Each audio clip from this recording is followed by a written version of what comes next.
ଦିଆନ୍ତୁ କିମ୍ବା ପୋତି ଦିଆନ୍ତୁ ଯାହା କିଛି କରିଥାନ୍ତୁ ତାର ସମସ୍ତ ଅଙ୍ଗ ପ୍ରତ୍ୟଙ୍ଗ ଯଦି 3 ଜଣ ବ୍ୟକ୍ତିଙ୍କ ପାଖରେ ସେ ଅଙ୍ଗଗୁଡ଼ିକ ଲାଗିଲା ସେମାନେ ତ କମ୍ ସେ କମ୍ ବଞ୍ଚିଯିବେ।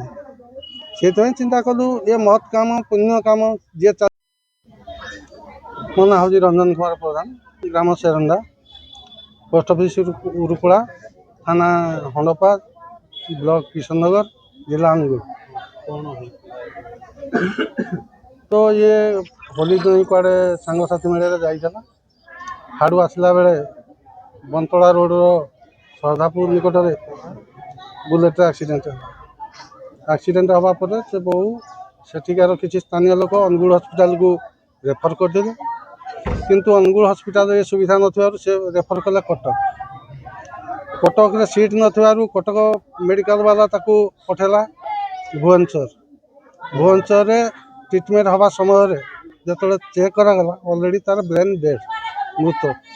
ତ ଆମକୁ ମୁଁ ବି ପାଖରେ ନଥିଲି, ତ ସାହସ କହିବା ପାଇଁ କେହି ନଥିଲେ। ଯେଉଁ ଅଜିତ ଦେଉରୀ ଅଛନ୍ତି, ସେ ତାଙ୍କ ଫଟୋକପି ଚେକ୍ କରିବା ପରେ ଡକ୍ଟର ତାଙ୍କୁ କହିଲେ ଯେ ସେ ଅଲରେଡ଼ି ବ୍ରେନ୍ ଡେଡ୍। ଯଦି 2 ଘଣ୍ଟା ପୂର୍ବରୁ ପହଞ୍ଚିଥାନ୍ତା ତାହେଲେ ପେସେଣ୍ଟ ବଞ୍ଚିଥାନ୍ତା, ଯାହାକି ତା ମୁଣ୍ଡର ଗିରି ଭିତରେ ରକ୍ତ ଜମାଟ ବାନ୍ଧି ସାରିଥିଲା। ଯେହେତୁ ତାକୁ ଭେଣ୍ଟିଲେଟରରେ ରଖାଯାଇଥିଲା, ଶ୍ୱାସ ପ୍ରଶ୍ୱାସ ଚାଲୁଥିଲା, ଆଉ କିଛି କରିହେବନି, କିଏ କାହାକୁ ବୁଝେଇବ, ମୁଁ ବି ଏ ବିଷୟରେ ଜାଣିନି।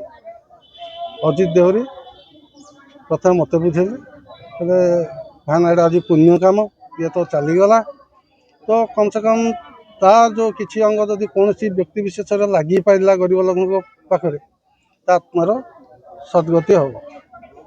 ସେଇ ଚିନ୍ତାଧାରା ଦେଇ ମୋତେ ବୁଝେଇଥିଲେ। ତାପରେ ବୋହୂକୁ ବି କଲ୍ୟାଣୀ ନାୟକକୁ ବି ବୁଝାଇଥିଲେ ଡକ୍ଟର ସାମ୍ନାରେ ତାଙ୍କୁ, ସିଏ ବି ରାଜି ହେଲେ, ବୁଝିଗଲେ କ'ଣ ଯିବ। ସେଇଠୁ ପ୍ରକ୍ରିୟା ଆରମ୍ଭ, କୋର୍ଟର ପ୍ରକ୍ରିୟା ଆରମ୍ଭ ହୋଇଥିଲା।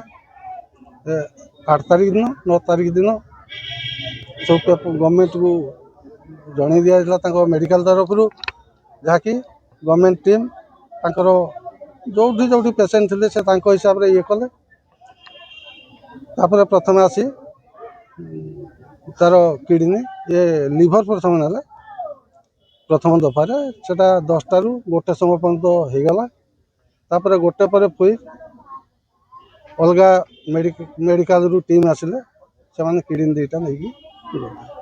ତାପରେ ପେନ୍ ପେପର କାମ ସରିବା ପରେ ତାପରେ ପୋଲିସ ଷ୍ଟେସନ ବାଲା ହେଇଥିଲା, ଭୁବନେଶ୍ୱର କ୍ୟାପିଟାଲ ହସ୍ପିଟାଲ ବାଲା ବି ଆମକୁ ପୁଛିଥିଲା କ'ଣ ହେଇଥିଲା କ'ଣ ନାହିଁ। କହିଲେ ଏଇଆ ହେଇଛି ଘଟଣା, ଆକ୍ସିଡେଣ୍ଟ ହେଇଥିଲା, ପଛପଟୁ ମାଡ଼, ବ୍ରେନ୍ରେ ରକ୍ତ ଜମିଥିଲା, ଯାହାକି ଡକ୍ଟର ପ୍ରଥମେ ବ୍ରେନ୍ ଡେଡ୍ ବୋଲି କହିଥିଲେ। କିନ୍ତୁ ସରକାରୀ ସ୍ତରରେ ହେଲେ ତାକୁ ପ୍ରମାଣ କିଛି ଦେବାକୁ ପଡ଼େ ସରକାରଙ୍କୁ, ନଚେତ୍ ସେମିତି ସେମାନେ ମୃତ ବୋଲି ଘୋଷଣା କରିପାରିବେ ନାହିଁ। ଯେତେବେଳେ ସେମାନେ ସବୁ ରିପୋର୍ଟ ଦେଖିବା ପରେ ସରକାରୀ ଡାକ୍ତର ଘୋଷଣା କଲେ ଇଏ ମୃତ ବୋଲି। ପୁଅ ସିନା ଚାଲିଗଲା, କିନ୍ତୁ ଯେଉଁ 3 ଜଣ ବା 2 ଜଣ ଜୀବନ ସେ ବଞ୍ଚିଲେ, ଆପଣଙ୍କୁ କେମିତି କ'ଣ? ତ ଦୁଃଖ ଲାଗିଲା ବି, ବହୁତ ଖୁସି ଲାଗୁଛି। କ'ଣ ପାଇଁ ନା ଇଏ ତ ଚାଲିଗଲା, ଆମେ ଆଣିଥିଲେ ବି ଗୋଟେ ପୋଡ଼ି ଦିଆନ୍ତୁ କିମ୍ବା ପୋତି ଦିଆନ୍ତୁ ଯାହା କିଛି କରିଥାନ୍ତୁ ତାର ସମସ୍ତ ଅଙ୍ଗ ପ୍ରତ୍ୟଙ୍ଗ ଯଦି 3 ଜଣ ବ୍ୟକ୍ତିଙ୍କ ପାଖରେ ସେ ଅଙ୍ଗଗୁଡ଼ିକ ଲାଗିଲା ସେମାନେ ତ କମ୍ ସେ କମ୍ ବଞ୍ଚିଯିବେ।